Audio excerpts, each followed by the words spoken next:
Dr. Elizabeth Hafer is on a mission. She wants to know, is your head on straight? In a world gone sideways, Dr. Hafer provides clarity with balance and structure. Hey everybody, I'm really excited to introduce my speaker today. My friend Galina Denzel is a restorative exercise specialist and a nutrition coach, as well as a cookbook author, wellness speaker, and educator, and a personal trainer. She also does this incredible thing called somatic experience and trauma work. And today she's going to be sharing with you guys some interesting facts about the work that she does and how it integrates with the Blair work that I do and how we together are a team working to help people move in the direction of healing. I can't wait for you to hear what she has to say. And I'm so grateful that you're here, Galina, and I want to welcome you to the podcast. I feel like it's an honor for me to be able to host you because several years ago you had me as a guest on your podcast. I know. It feels like it was yesterday. It does feel like it was yesterday, but I think it was like 4 years ago. More like 6. No way. We have to go and date it, but it's also going to date us, so let's not do that. Okay, sounds good. So you are one of my closest friends, and there's such a history between you and me that I could spend 15 minutes just telling everybody how much I love you, but I'm just going to tell everybody right now, I love this woman, and I'm so grateful to have her expertise literally at the same building where I practice. Yeah, because being down the street was not close enough. It was not. And I remember one day when we were training in our early friendship, she had me run up this hill in Central Park in Rancho Santa Margarita, and I was mad at her because I didn't want to run up this big old hill, and it wasn't big, but to me it was a mountain, and she stood on top of that hill and she said, "Do you understand that God brought me out of communist Bulgaria to meet you on this hill today?" And I was like, who am I to argue with that? Yeah. So obviously we've come a long way, and your practice has come a long way. Yeah. So you were a physical therapy kind of, I don't know. Physical therapy is just such a blanket term. You're such an expert and you're so much more qualified. But I want to talk about the trauma work that you do because you've moved into that. And it's something that you have kind of transformed and I guess morphed your practice into. Can you tell me how you even got into such work? I've always been very passionate about helping people out of pain. Not just the physical pain, but the emotional pain and the true suffering that people feel when they are in pain, whether it's acute because they just had a bump or, sprained an ankle or had to stop playing their game, or it's more chronic as, we share a patient load. And, some of the people that come to us have been in pain pretty much their whole life. Or they get out of one kind of pain and they go into a different kind of pain. And my passion has always been to support people in their healing in a way that is not just, lending an understanding shoulder or being, kind of like a professional friend to talk to because they're suffering, but also in a way that brings science and love kind of together, because we can't help our people until we fall in love with them. But we also can't help them if we're not up to date with what's happening in the world of science and neurobiology and the new science of pain. And so I found myself, even though I've been preparing myself to be I would say a good enough movement therapist since my early 20s, I found myself in my early 30s ill-equipped for the kind of patient load that I was getting from you guys. Which is because I attract people who are like me. And I come with great deal of baggage emotionally. And I would come to you and I'd just be like out of my mind suffering from some anxiety. And you'd look at me with these eyes and you're just like, okay. So then not just me, but all of the people that you've encountered, you've spent probably 30 weekends a month training and traveling and studying to become this incredible trauma worker. So I found myself both in my personal life suffering from some pain that despite incredible therapies and both more of the traditional therapies, like what I would receive from amazing physical therapists and doctors of physical therapy, people with PhDs in physical therapy. And I've been with some of the most amazing people in the field. And I found that even though I had amazing support, there were certain things that were not getting better or would not go away. And after a very mild car accident, and because of your work that people underestimate those motor vehicle accidents that are at low speed get so overlooked. And there's a particular kind of nervous system that responds kind of what we would consider outside of the physiologically normal range to a little bump. So to me, something like, getting bumped by someone behind you in the Starbucks drive-thru is a very traumatic event. To someone else is like, oh, whatever, I got bumped. This guy behind me was an idiot. And they don't have any physiological response. It takes me a month to recover from this. Right. Because of the kind of nervous system that I have and because of the developmental history that I have. Right. So to get the kind of help that I needed with my pain, I ended up working with someone who specializes in somatic health and someone who was a somatic experiencing practitioner. And I literally had 2 sessions with her and I was like, I need to bring this to my clients. And through some incredible fate and just, I think God has a path for all of us, because I've had the fortune of learning everything I know from the person who's created the modality, which is amazing. Yeah. Because if I had gotten interested in something like Feldenkrais, he's been gone now for a while, and so you can't study with him, or Rolfing. I couldn't have studied with either Rolf. But everything I've been deeply interested and attracted to, I've been able to study from the person who started it. That's incredible. It's just amazing. So I don't think it's a coincidence, and I'm not saying this lightly.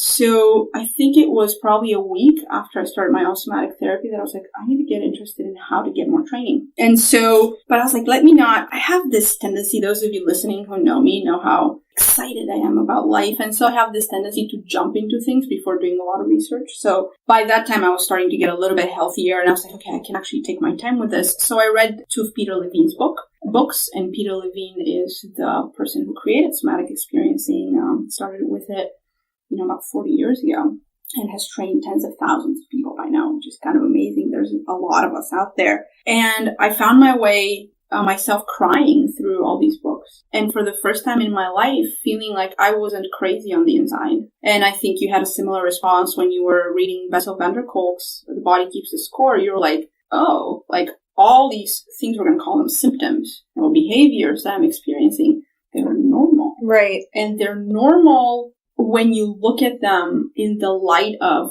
our developmental history. Right. And that's the thing that I want to highlight. When I would do my work with you, I would come back and, talk about what had just happened in my day, and you'd say something, and then it would relate back to something that I had no cognitive memory of. And then my body would tell a story and you would be able to work with it. And all of a sudden I'd have this incredible emotional release, and you'd tell me, you're not crazy. This is normal. Mm-hmm. And when I read that book, The Body Keeps the Score, it gave language to the way that I process things. Just like you had mentioned the example of being in a Starbucks parking and getting a little tap, that set your nervous system off in such a way because of the developmental history that you had. Yeah. There are developmental histories in all of us, which we had no control over, because in utero and before we could learn to walk and talk, things happened around us that our nervous system had to account for. And doing the work with you and learning more about like the early trauma and just the early systems of nervous system, it makes so much sense to me why I process the way that I do, why I think the way that I do. And I'm able to then give that same information to the people that I refer to you so that they understand that this is a normal thing. It's not unhealthy that you feel this way. It is what it is. And to be able to then process it in a way that allows your body to integrate that information and give you the ability to have like conscious thought about it. It's so incredible.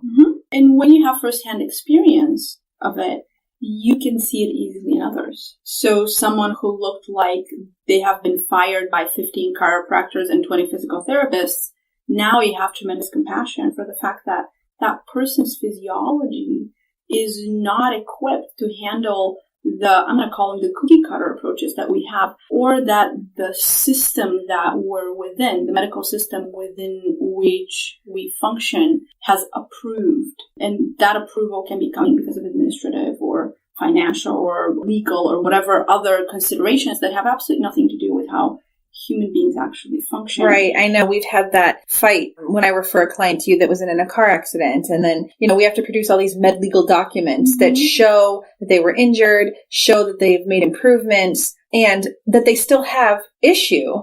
The work that we do isn't necessarily recognized by that world. Yeah. And it's frustrating, but at the same time, the patients know that they need to come. Yeah. And the whole thing with recognition, we have to recognize that all these fields are very young, and without going down a rabbit hole to talk about it, like how old is physical therapy? Like how old is biomechanics? Like if we didn't have the First and Second World Wars, wouldn't be that good with prosthetics, So this is a very young field. And I think I have compassion for the systems that have to be put in place and for ourselves as we're trying to do our best despite the limitations that we're under. And we have a lot of freedoms as well. There's other countries where things aren't like that. So even though there's shortcomings where we are, there's also a lot of tailwind that we get because of where we are, because of access to information and freedom of speech and the ability for me to write whatever the heck I want on my website and say whatever the heck I want on your podcast and that not being banned by someone. That's an incredible freedom. It is. And I respect that greatly. So back to how I got into all of this was kind of on the intersection of my own personal healing journey that needed both somatic experiencing and neuroaffective work, and feeling that what I was given by my therapists, psychotherapists and body workers and other people who are trauma informed was something that I kind of felt this internal, almost like I had a new compass to what was right and the truth that I needed to bring to my clients. And so oftentimes when we sit, I'll say I'm just going to be very transparent and honest with you and try to explain the best way I can to you how the body works and how pain works. And, we have so much science that shows that patients understand the new models of pain and the biopsychosocial model, and they understand that, yes, there is biology that's driving it, like inflammation or a vertebra that is pushing on a nerve or on your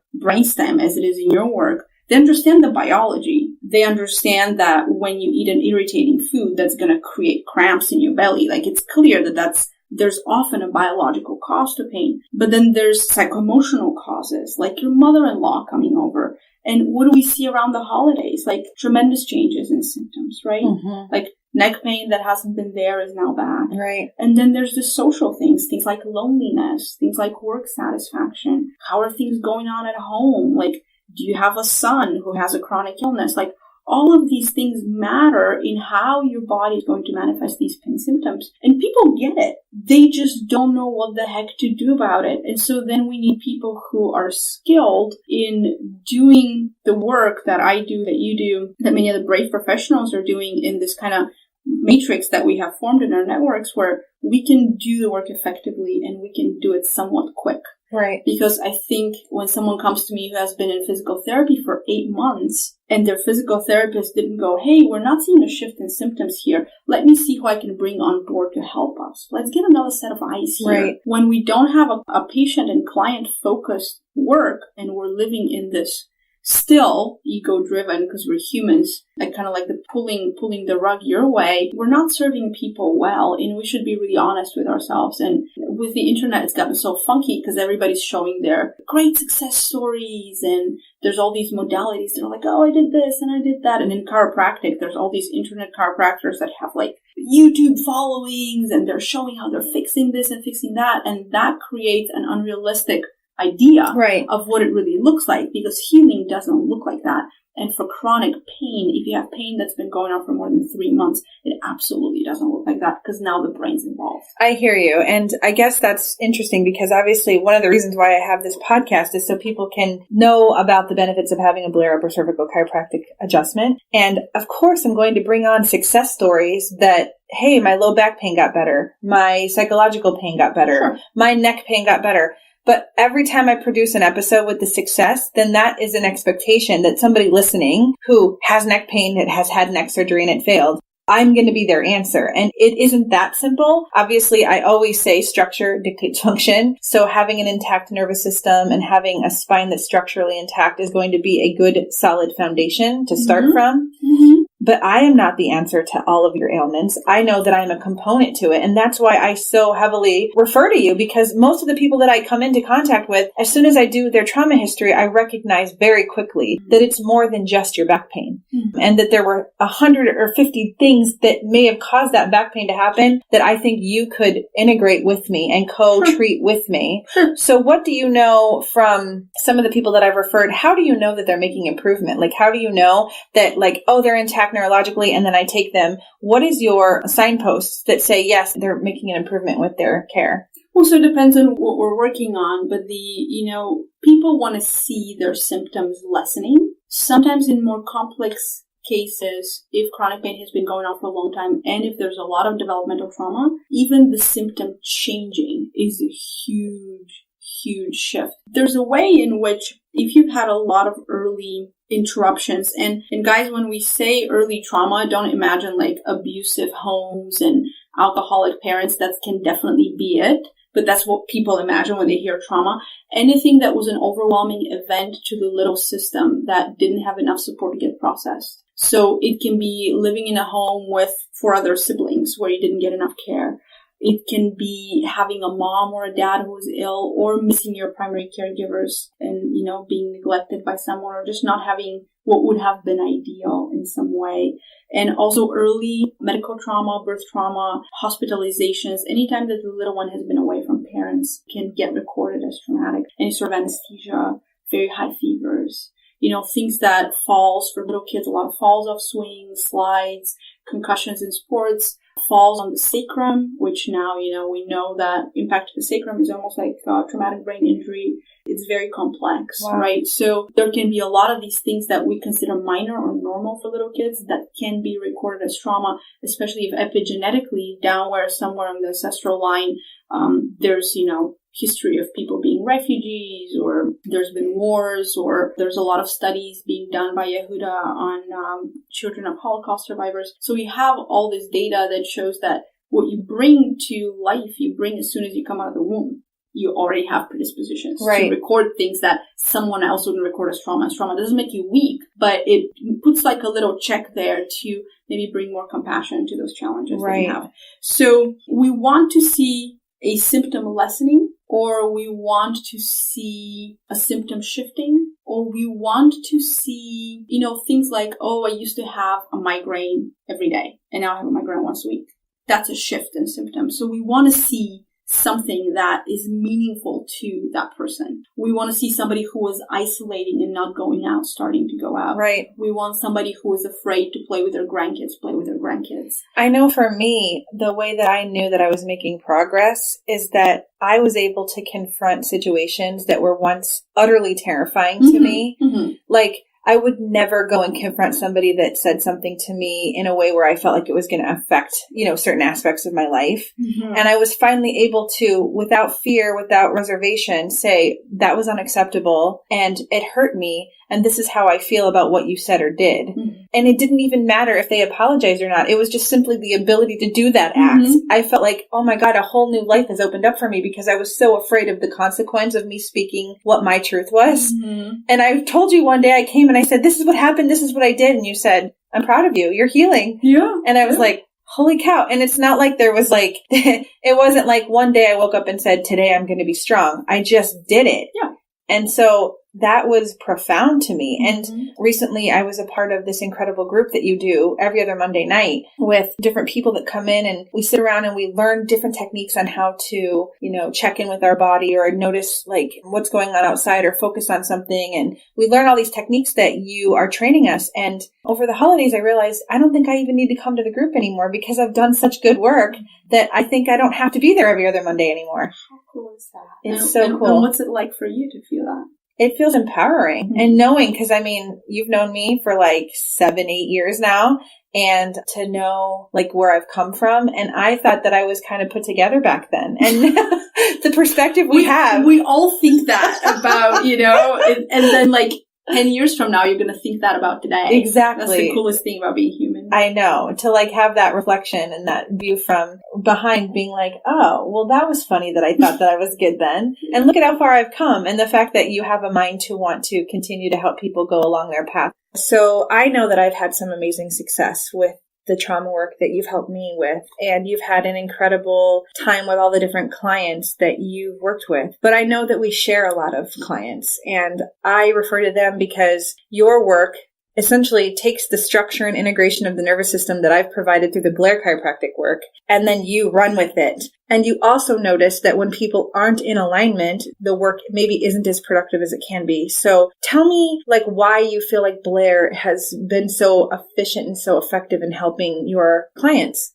Well, something to understand is that the way that we sense ourselves and how we are, whether we're healthy or unhealthy, whether we're at peace or not at peace, whether we're safe or not safe, whether we're tense or not tense, right? When people come to us, they don't ask, oh boy, I wonder how my nervous system is functioning today. They come and they're like, my shoulder hurts and it's been hurting for 25 years. Or my neck's been tight since my car accident, right? And they want those symptoms to go away. And they could care less how their nervous system works. They just want to get better. And one thing to know is that sometimes there are top down or from the brain down or from the mind down. If we look at more of a separated understanding of the body, there are instructions that are coming down towards the body. But there's also this bottom up process where your body is constantly generating experiences that are traveling up to your brain for processing, and decisions need to be made. And we need to make sure that that information is as accurate to present time as possible, right? So you can picture it as the first digital cameras that we had. Like, they were really pixelated and crappy, right? And you'd print your photos, be like, oh, it's my new digital film. But you kind of look pixelated. Now we don't look as pixelated. Right.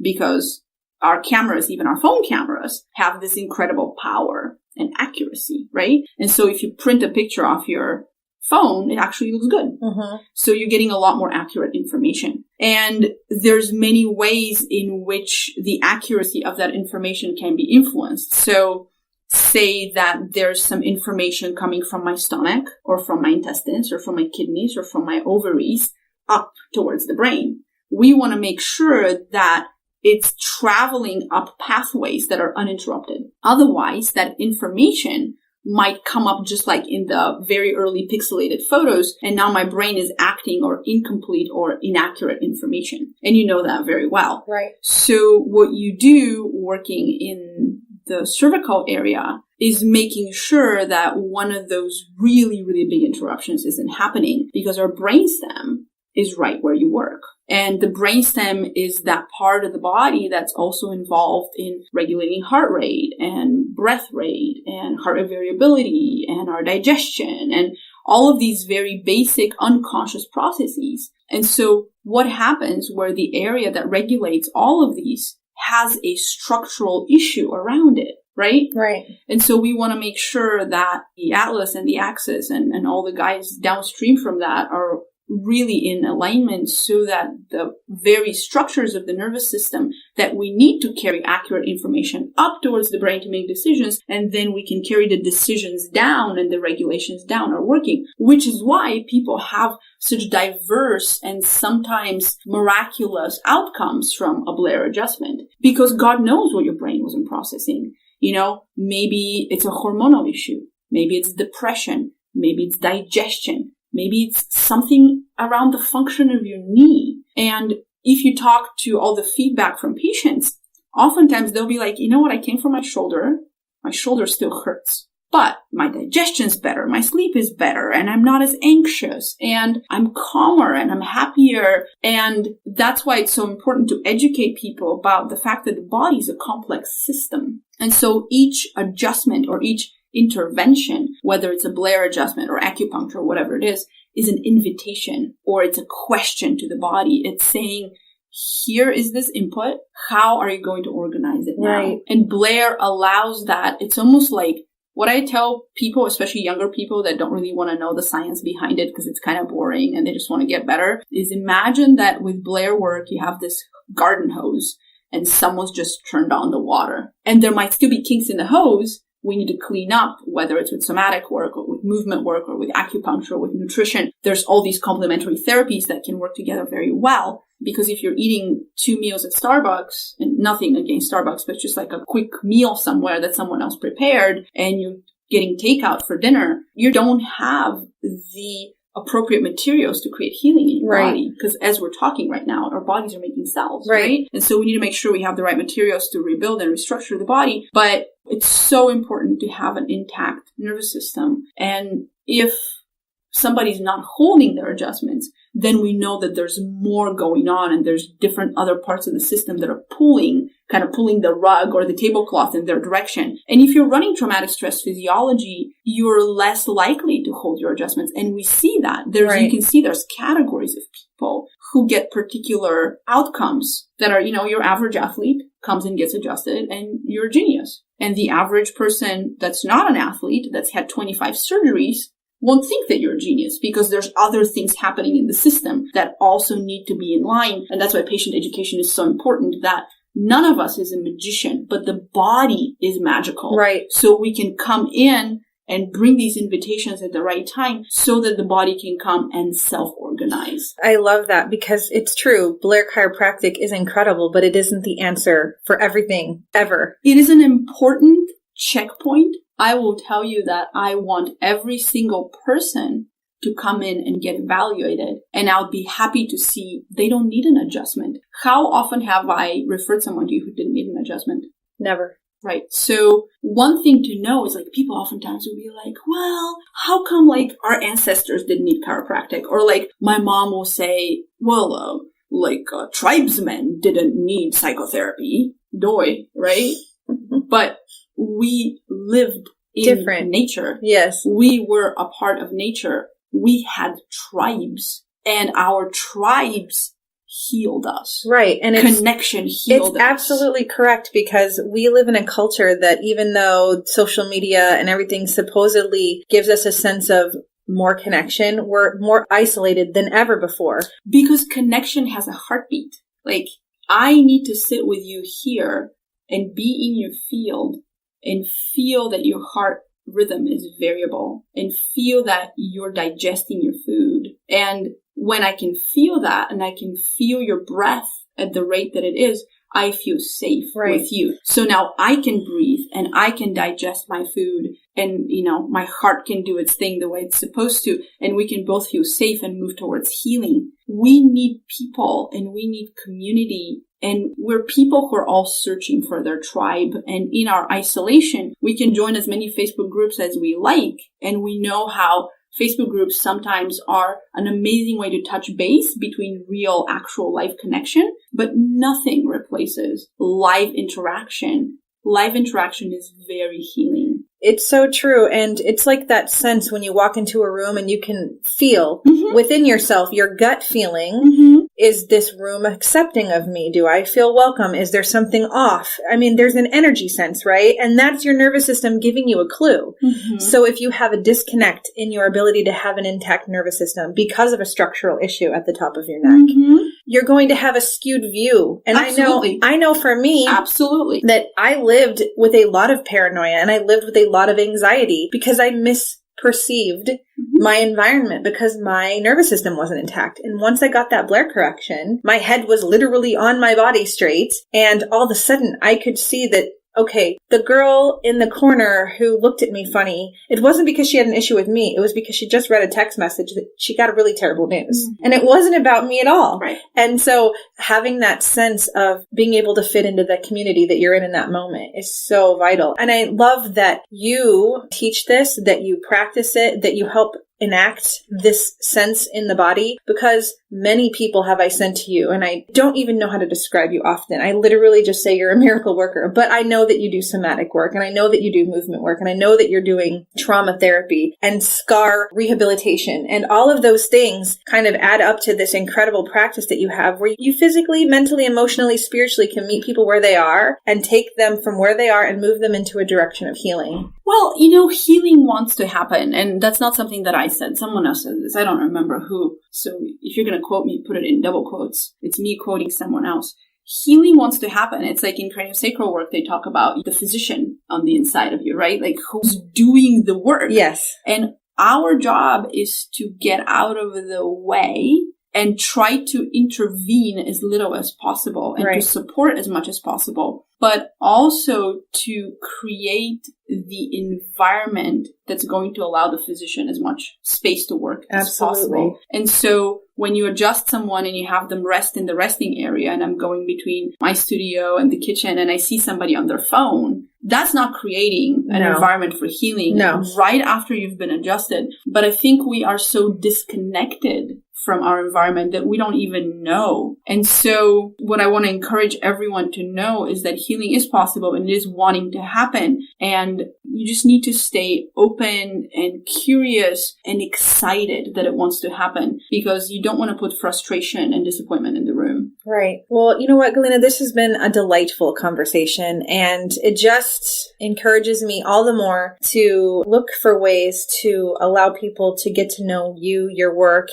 And maybe if you're listening and you're not here in Southern California and you can't get to Galina or you can't get to me, do some Googling on trauma therapists or somatic experience. You can go to traumahealing.org, or you can just Google somatic experiencing and it'll come up, and somatic experiencing trauma institute will come up, and you can find a local provider. And for those of you who even don't consider that you've had trauma, know that the definition of trauma is very broad, and any event that was not processed with enough support can become traumatic. And having had a traumatic event doesn't mean that there's anything wrong, that you were weak or in some way you didn't handle life well, or you're not tough enough or whatever. It's just a biological reality that we no longer live in the structures and communities that support healing. And so you need to find your tribe so that you can create the environment for your inner physician to do the work and for healing that wants to happen.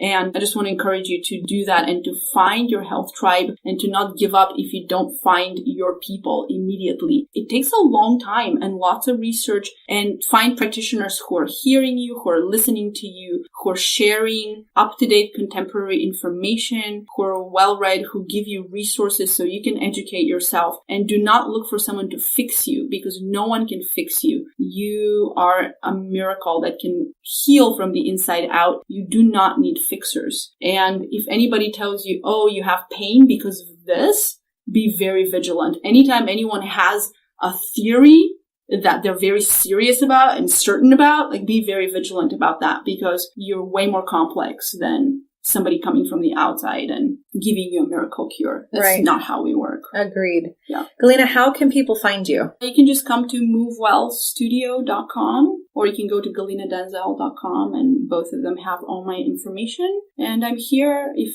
every time you guys go to the bathroom, you see my door. So if you're at Dr. Hafer's office, there's one of the doors is the massage room, and the other one says Move Well, and it has me and my name and my number. So perfect. I'm like in the easiest to find place. You really are, right by the bathrooms. It was strategically placed because people that have need, they come, they see, they know. Yeah, absolutely. Or if you park in the wrong part of the building, you will also find me. It's good. Oh my gosh. I am so thrilled that you were my guest today. Thank you for coming on and sharing your vast knowledge. You won't be a one and done guest. I want to invite you back, and we can talk about specific stuff. Yes. And maybe do a very practical podcast and just giving people some tools, and I can lead you through some exercises on air. That would be amazing. Okay, guys, if you want to investigate a topic, email me. Let me know what you want to work on, and I will create a podcast just for you. I can't wait to hear the feedback from you guys. Thanks so much for listening, and I look forward to finding out if your head's on straight. Thank you for listening to Is Your Head On Straight with your host, Dr. Elizabeth Hafer. Visit drhafer.com for more details in the show blog post and to learn what Blair Upper Cervical Chiropractic Care can do for you. That's drhafer.com, drhoefer.com.